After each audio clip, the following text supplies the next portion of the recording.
implant üstü qapaqlar qoyulduqdan sonra bəzən olur ki, həmin qapaqla ondan öndəki olan dişlər arasında məsafə yaranır. İlk sual odur ki, bu fizioloji bir prosesdir, yoxsa yox? Cavab odur ki, bu əksər hallarda fizioloji prosesdir. İndi izah edəcəm səbəbini. Deməli, ümumiyyətlə dişlərin miqrasiyasını 3 səbəblə izah edirlər. Birinci səbəb mezial drift və yaxud da ki, mezial shift adlanır bu səbəb. İkinci səbəb diş alveolar yer dəyişməsi və yaxud da ki, miqrasiyası, başqa cür buna dent-alveolar miqrasiya, dent-alveolar yer dəyişmə də demək olar. Üçüncü səbəb də ki, çənənin elastikliyi.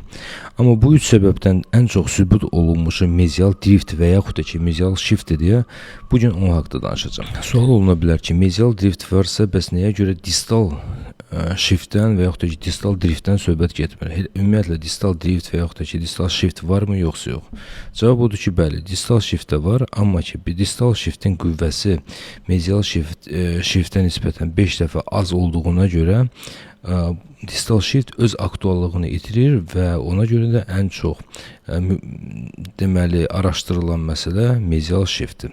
Və bu mezial shiftin baş vermə səbəbini izah edəcəm. Əgər fikir versəz, bütün təbii dişlər kökləri nisbətən distal tərəfə olur, distal tərəfə doğru olur, yəni arxaya doğru olur və onun koronal hissəsi, tac hissəsi isə önə doğru olur. Elə mərkəzi kəssi dişə baxsaz görəcəksiniz ki, onun istiqaməti nisbətən mərkəzə doğru belə istiqamətlənir və hər bir və ümumiyyətlə funksionallıq zamanı da dişlərin özündə elastiklik olduğuna görə dişlər meziala doğru daha necə deyim, daha meyilli olurlar və bu meyillilikdən sonra bu funksional meyillilik baş verir və müəyyən müddətdən sonra dişlər ümumən qabağa gəlirlər. Amma bildiyimiz kimi isə implant özü inteqrasiya olunmuş yerdə tam hərəkətsizdir. Amma dişlərin özlərində isə xüsusi fizioloji necə deyək, hərəkətlilik var.